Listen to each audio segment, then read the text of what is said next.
Hello， 大家好，我係 CP 啊。過去嘅禮拜三谷草野菜啦，我哋會員群組嗰度玩得非常之開心啊。咁啊，節目裏邊咧，我哋提供咗一條嘅6環彩推介啦，結果6關都中晒啊！有唔少嘅會員咧跟足咧而有所斬獲咁樣嘅。跟住去到尾場啦，咁個戰果同我哋嘅職場啲推介啦，其實係不謀而合噶啦。咁啊，見到好多嘅會員咧 cap 翻佢哋啲圖啦，咁啊又中3重彩啊、4重彩等等咁樣啦。咁啊，啲彩金咧亦都係相當之理想噶嚇。咁啊，希望嚟緊啦禮拜日嘅沙田賽事咧，繼續幫到大家嘅。嗱，呢場嘅2班千6米賽事啦，有半數馬咧係屬於一啲咧個戰鬥能力咧慢慢由高位嗰度下滑嘅中年馬嚟嘅。咁而且咧近況亦都麻麻地咁樣。咁反之咧春風萬里咧，雖然已經6歲啦，咁但係練馬師方家柏咧一路就錫住呢隻馬，唔俾佢跑得咁多嘅。上季咧只係跑咗6場嘅啫。咁但係喺季尾階段咧都可以連贏2場㗎。連帶今季啊都有好好嘅表現嘅，包括前一仗咧贏埋馬添啦。咁嗰場咧就係谷草嘅1800米賽事啦，咁啊咬住個內檔嘅波士位置，咁啊結果咧末段嗰度咧唔係好用力之下咧贏出咗咁樣嘅。咁贏完馬之後到上場咧走過去田草嘅賽事啦，咁結果咧佢係跟得比較急喎嚇，因為前面嗰隻放頭馬咧奔放咧放得好鬼快嘅，咁啊春風萬里成世仔都未試過跟得咁快嘅步速，咁結果末段咧就散咗嘅，亦都係呢個原因咧幕後就俾佢放大價啦，唞咗2個半月咧，今次咧就復出去跑呢場嘅2班賽事啊，咁啊憑住輕磅之利啦，希望咧黃志宏啦淡淡定定啊揸好條韁繩，俾佢順住走啦。其實呢隻馬咧好易發揮嘅咋，咁啊呢場咧好大機會會跑出好嘅成績噶。嗱，另一隻會受關注嘅馬就係9號嘅勁沙塵啊，今季跑8場咧全部入3甲啊，當中3次咧係 winner 嚟嘅，好準成噶吓。咁啊同春風萬里一樣啦，首次上嚟呢個2班孭輕磅，咁啊馬房廖康銘手風好順啦，贏埋打比啦，咁照計咧可以愛嚟做馬膽噶。咁點解我又冇揀嚟做馬膽咧？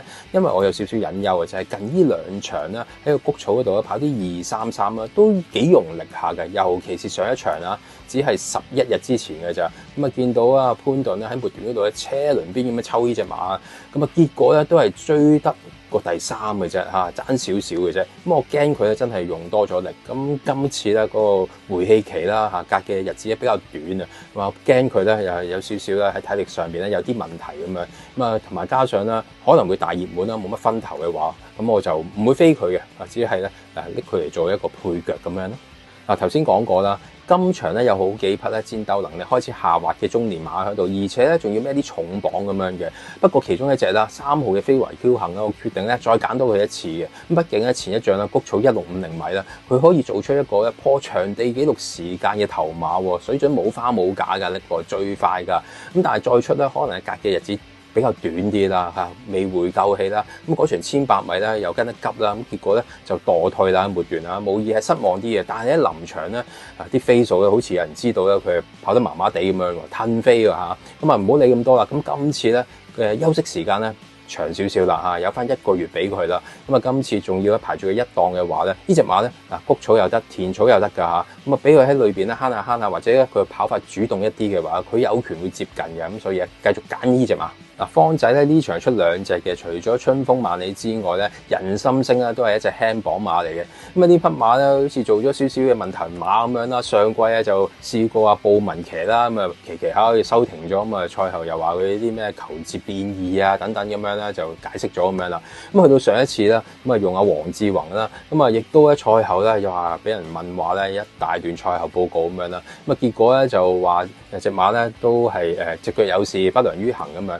咁但係照睇上一次嗰個嘅走位啦嚇，個騎師啦又唔信佢話一啲鬥志方面有問題，只不過咧有少少車前到後發揮上邊咧係有少少瑕疵咁樣啦。咁但係咧佢撲翻上嚟有個第3啦，已經算唔錯啦。咁今次換人啦，換霍雲星啦，咁啊近期咧霍雲星騎下方仔啲馬都幾好表現嘅喎嚇，風采人生啊、朗日雪風嗰啲咧都爆出一啲半冷馬咁樣啦。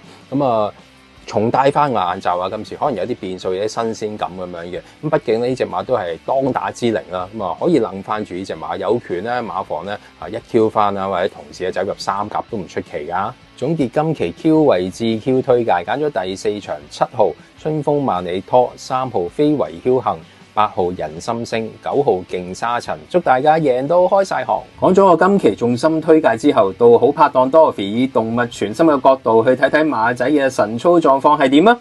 Hello，又係我 Dobby，今日同大家睇嘅就係第11場晨操嘅馬。彭才呢就心情愉快嘅、輕鬆嘅，佢話佢自己有一定嘅實力，咁我就睇埋其他嘅馬先，睇下揀唔揀到佢啦。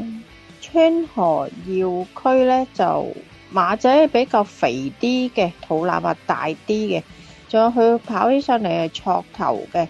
咁呢啲馬呢，通常佢自己就會去一味咁係咁衝，係咁衝嘅。但係今次我就未揀到佢，因為我覺得佢肥咗啲咯。佢都同我講佢好食飽肥啲啲，圓碌碌咁樣。共享富裕出嚟嘅時候呢，我就問佢開唔開心，佢就話一般啦，唔係話特別開心。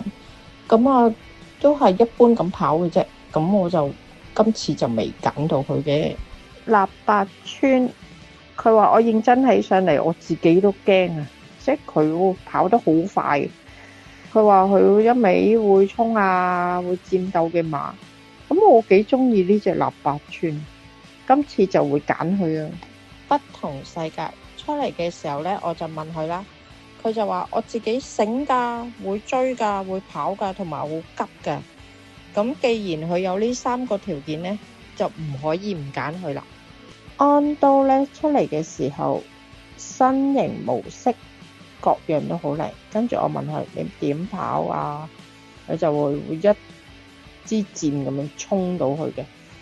咁我話你會唔會贏㗎？問佢啦，佢話我贏嘅機會率都好高㗎。咁所以今次我諗我都會揀安都。開心勇區咧出嚟就醒神嘅，兼啲 muscle 咧已經爆起咗噶啦。佢自己咧就一路跑一路岌頭岌計咁，都好開心。咁我要留意下呢隻馬嗰個心態係點先，因為佢只係話好開心好開心。咁究竟開心會唔會好努力咁跑呢？中國心咧係隻好勤力嘅馬，亦都個心態好好嘅。咁我見到佢啊係咁衝係咁衝，但係今次所唔同嘅呢，佢係耷低咗個頭咁跑嘅。龍城精將呢隻馬呢，就自己有佢自己嘅思想，佢唔會聽上面嗰個人講嘅，佢係自己係咁走嘅，一路走，同埋隻馬呢，都係偏大隻，好強壯嘅。咁其實我幾中意呢隻馬，但係我下面仲有啲靚馬可以選擇。咁啊睇埋其他馬先啦。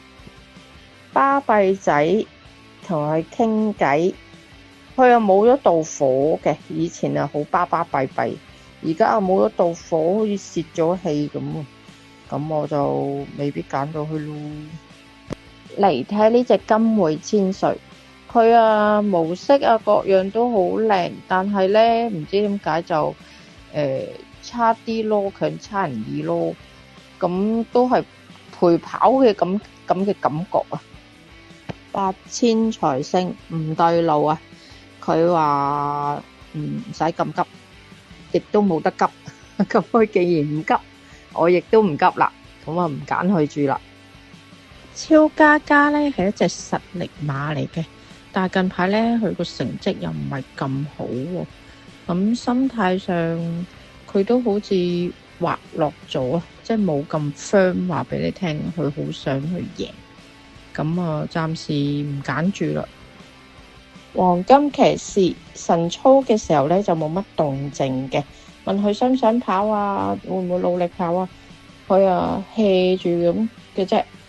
咁我再問佢呢，佢直頭唔睬我添。咁我 Dorothy 今次有咩選擇呢？就有一隻臘八村，不同世界，安都同中國心嘅。